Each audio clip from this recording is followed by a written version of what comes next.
ada dugaan guna-guna ini, ada kejanggalan apa teh? Mungkin ada kiriman-kiriman apa ke teteh gitu?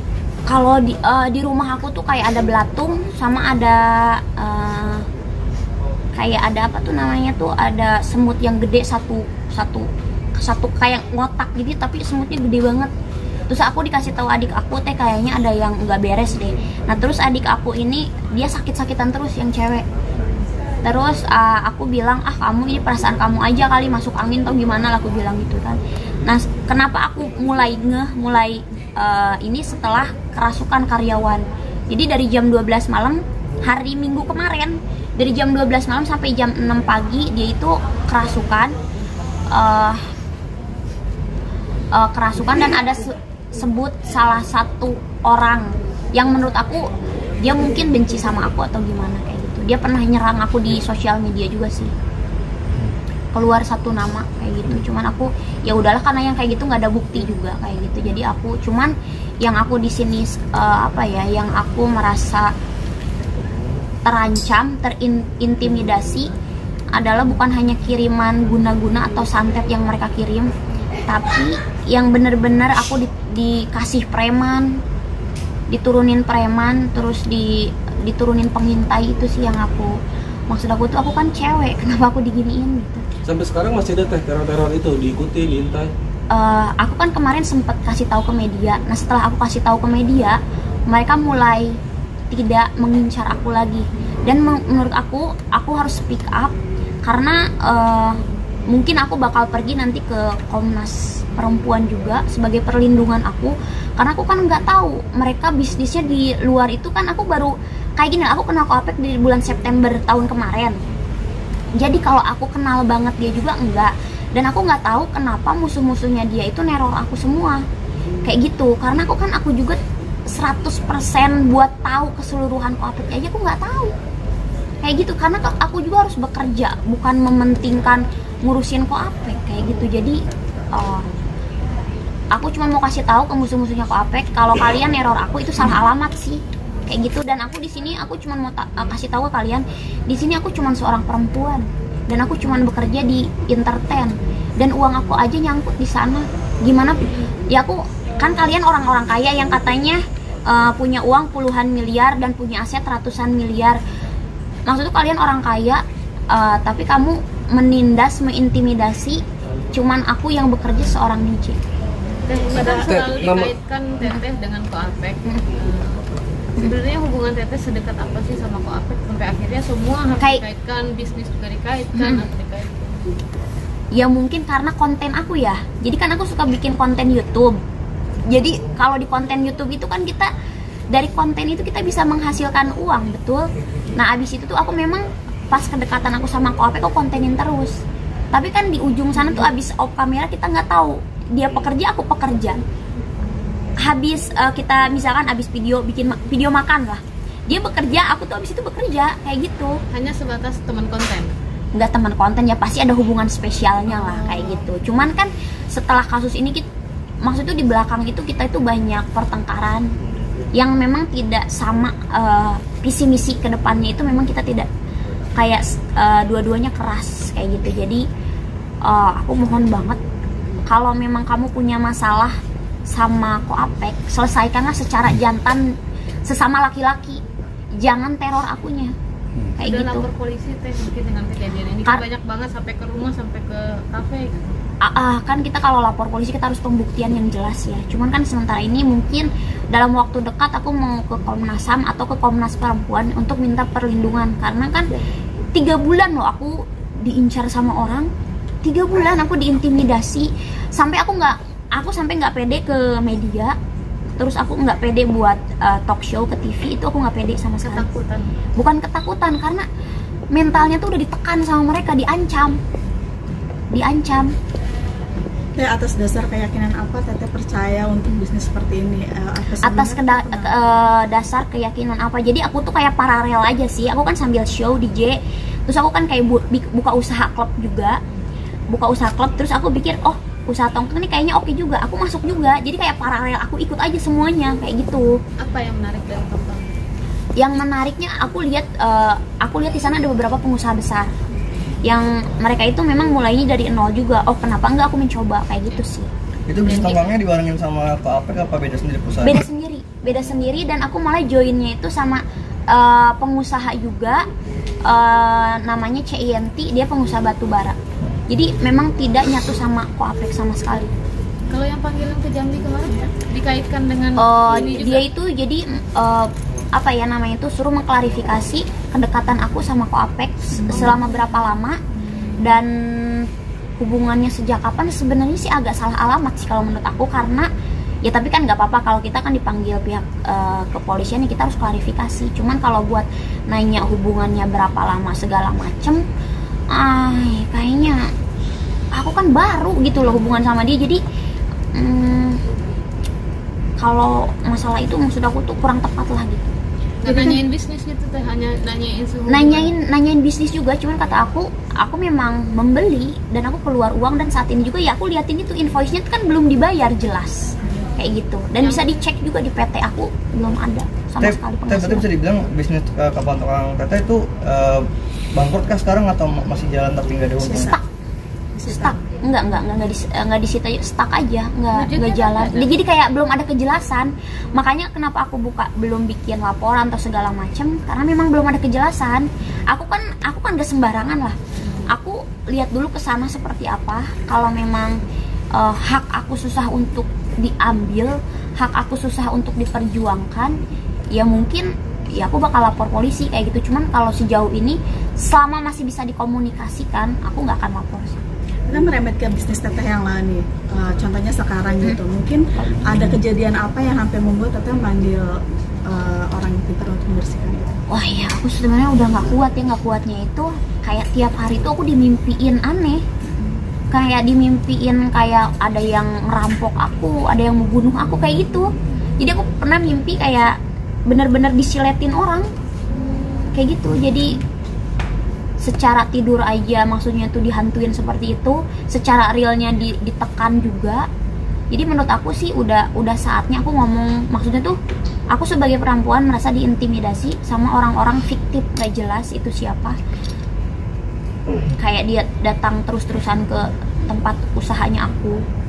Ya dipikirnya mungkin udah profit segala macam. Usaha kayak gini nggak gampang kali, butuh kreativitas kita juga kayak gitu. Tapi dengan terseretnya jauh nama teteh sampai saat ini, hubungan sendiri dengan Koapek selesai seperti apa sekarang? Kalau selesai belum, karena masih menggantung ya. Karena kan kita juga harus punya perasaan juga lah. Misalkan kamu mau ninggalin dalam situasi kayak gini, seakan-akan kan nanti apalah kayak gitu. Aku cuman di sini minta kejelasannya aja sih.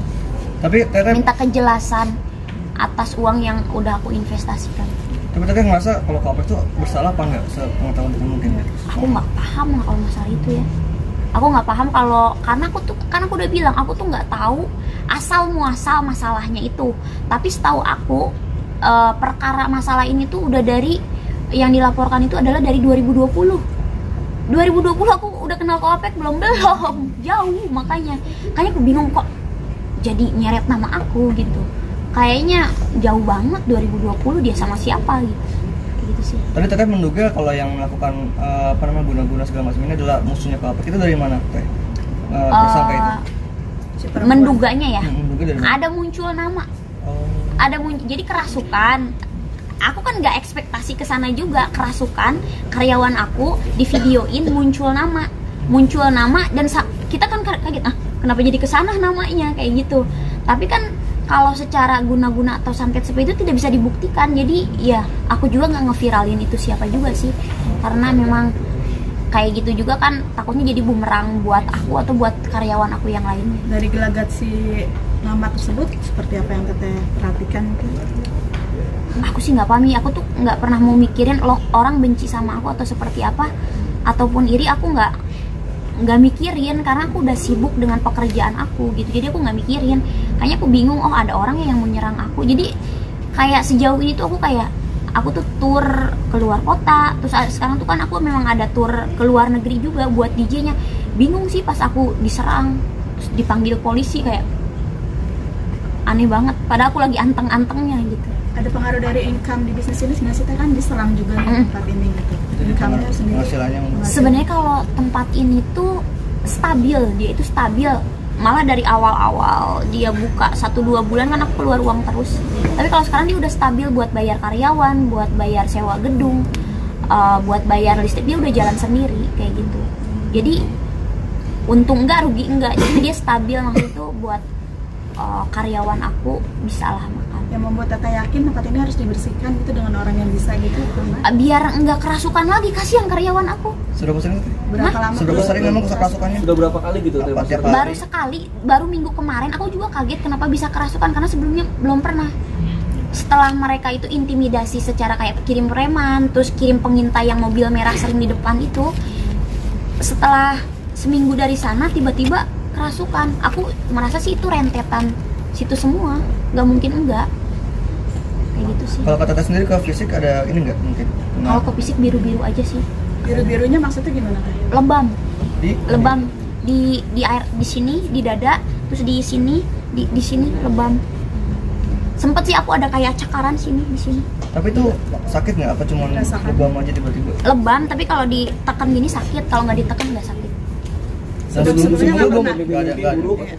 Iya, mimpi buruk. Jadi kayak mimpi buruknya tuh ya itu kayak kayak disiletin orang, pernah kayak mimpi disiletin orang, terus ya kayak mimpi banyak lah kayak dikejar-kejar hantu kayak gitu. Lebam-lebam itu baru kali ini atau dulu-dulu pernah Teh? Enggak lah, Baru ini. baru. Berarti lebam-lebam itu munculnya setelah rentetan mimpi buruk gitu ya Teh, atau seperti apa? Jadi yang waktu pas kerasukan di sini aku mimpi buruk, besoknya lebam-lebam. Kayak gitu. Aku nggak tahu sih maksudnya tuh kenapa aku jadi speak up kayak gini juga, karena menurut aku ini udah terlalu ekstrim sih. Kayak gitu. Jadi ngedatengin secara real, ngirim preman secara real, nyintai juga, ngirim santet juga, itu kan Hitam juga. kayak rentetan semua, kayak mau ngabisin apa psikologisnya aku. Santet tuh gimana sih Teh? Ya kayak diguna-guna aja. Merasa digunakan. Aku pas malam juga merasa kayak ditusuk di sini, di belakang, kayak tusukan aja. Terus aku kan dikasih tahu, Dinar baca ini ya. Kalau pas baca itu nggak sakit, tapi kalau enggak tuh sakit banget kayak gitu. Tapi masih bisa kerja Teh, masih bisa manggung, masih bisa kemana-mana, apa sampai nggak bisa kemana-mana? Ya masih bisa ya, masih bisa. Kayak kalau siang itu aku lawan. Kayak ini aja sesek kan, kayak napas itu kayak setengah, kayak nggak plong gitu. Cuman aku harus bisa lah. Yang kayak gitu kan harus dilawan. Selain tempat ini, rumah akan dibersihkan juga. Nggak tahu sih kalau rumah. Kalau rumah memang mungkin nantilah pengajian segala macam. Cuman kan kita mau lihat dulu nih, ini apa benar santet kiriman atau memang penghuni sini kayak gitu. Biar clear aja sih. Karena kan tadi Teteh bilang ada binatang ya kan di rumah gitu. Ya mungkin rumah juga nanti. Itu sih. berapa kali kejadian adanya? Sekali aja, cuman kayak dalam minggu ini tuh kayak dibombardir segala macam kayak gitu. Kalau pas malam sendiri ada ancaman gitu katanya, mungkin nge-WhatsApp, nge-DM, Telepon. telepon. Aku ancamannya telepon. Dia bilang apa? Yang telepon siapa Teh? Nggak tahu, fiktif, suruh ngelaporin Koapek. Kayak kamu harus laporin Koapek, kalau enggak uang kamu yang kamu investasiin di sana bakal hilang semua. Gitu. Suara cowok? Karena bakal habis katanya. Suara cowok. Cowok. Teteh kenal nggak siapa, mungkin familiar? Nggak, nomornya juga nggak kenal, nggak pernah teleponan. Jadi dia ngancemnya gitu sih, kalau itu berkali-kali ditelepon. Teh, ngerasa disantet ada rasa ketakutan sampai sekarang? Kalau rasa takut enggak, cuman apa ya, tekanan, karena merasa tertekan tuh karena ya itu dikirimin pendemo, dikirimin preman, dikirimin pengintai, jadi itu tuh kayak udah komplit semuanya, udah komplit. Bapak Jadi, sendiri tahu Teh? nggak tahu lah, aku nggak cerita ke orang tua aku karena kan kalau masalah kayak gini aku takut, kalau orang tua aku takut khawatir. Tapi Cuman feeling Bapak gimana? orang tua aku tuh bingung kenapa Dinar tuh banyak masalah sekarang. Sebelumnya itu kita tuh fine aja, keluarga aku fine. Untuk keluarga aku juga biasanya baik-baik aja sih, dengan cerianya aku, dengan manggungnya aku, dengan kelucuannya aku sama keluarga tuh sebenarnya sebelumnya tuh oke aja. Tahun-tahun sebelumnya tuh biasa aja. Cuman tahun ini berat banget. Berarti banyak masalah setelah dekat dengan Koalpas gitu maksudnya. Iya. Nah, rentetan ini berarti terasanya Rentetan. Udah ketemu koapek setelah kejadian Oh, itu di aku kemarin kan aku dipanggil kan. Aku sekalian nganterin nasi padang gitu. Cuman aku gimana ini kata aku mau nagih hak aku ke siapa, aku tanya. apa jawabannya? Kata dia stepnya aku kasih tahu ini. Dikasih solusi. Tapi dia ada pertanggungjawaban sih dari dia, kalau memang mau kamu ambil aja yang aset yang ini, nanti biar aku yang berhadapan sama pengusaha yang ini gitu. Cuman kan aku minta dulu lah ke pengusaha yang bersangkutan dulu kayak gitu. Uang teteh yang teteh investasikan ke koapek berapa? Apanya? Uang teteh yang 7 miliar. ke koapeknya langsung. Bukan ke koapek, ke perusahaan. Oh, Ada ke koapek beda. ada. Ke koapek nggak ada. Lewat koapek. Oh. Lewat koapek. Karena lewatnya koapek itu makanya dia mau mempertanggungjawabkan kan cuman kan bingung kan dia di dalam juga. Kayak gitu. Jadi kalau aku sih sebenarnya kalau nggak diserang secara pendemo, aku bakal diam aja sebenarnya, nunggu koapek keluar atau nunggu dari musuhnya berdamai itu seperti apa. Aku nggak akan speak up ke media juga, buat apa. Cuman kan buat saat ini kenapa semuanya menekan aku, ya aku speak up lah kayak gitu. Bukan apa-apa sih, aku cuman mau ngasih tahu ke pengusaha yang nyerang aku, yang ngedit video aku yang disebarin di sosmed, sama yang ngancam aku. Kalau bawa terus aku di sosial media atau bawa aku terus di media nama aku, apakah itu tidak berbahaya bagi usaha kalian yang lagi berjalan sekarang? Karena yang aku dapat info, usaha kalian yang sekarang tuh tidak semuanya legal. Katanya ada yang ilegal dan perizinannya kurang. Apa itu nggak bahaya bawa-bawa nama aku kayak gitu? Jadi kalau menurut aku sih selesaikan aja secara baik-baik. Kayak kalau berani ngomong aja, kan kalian laki-laki tuh, ngomong aja sama aku gitu berhadapan, maunya apa gitu. Kayak gitu. Jadi buat apalah ngejelek-jelekin nama aku di media sampai dipotong-potong, mempermalukan nama aku segala macam. Teh udah pernah ketemu sih teh sama orang-orang yang diduga musuhnya koapek ini? Berapa? Udah pernah ketemu belum sih sama orang-orang yang diduga musuhnya koapek sih? Udah pernah ketemu dan baik-baik aja sebenarnya sama aku. Cuman mereka pertengkarannya sama koapek, ditembaknya aku gitu. Itu yang aku nggak terima saat ini. Kalau air mata mah udah habis, aku capek.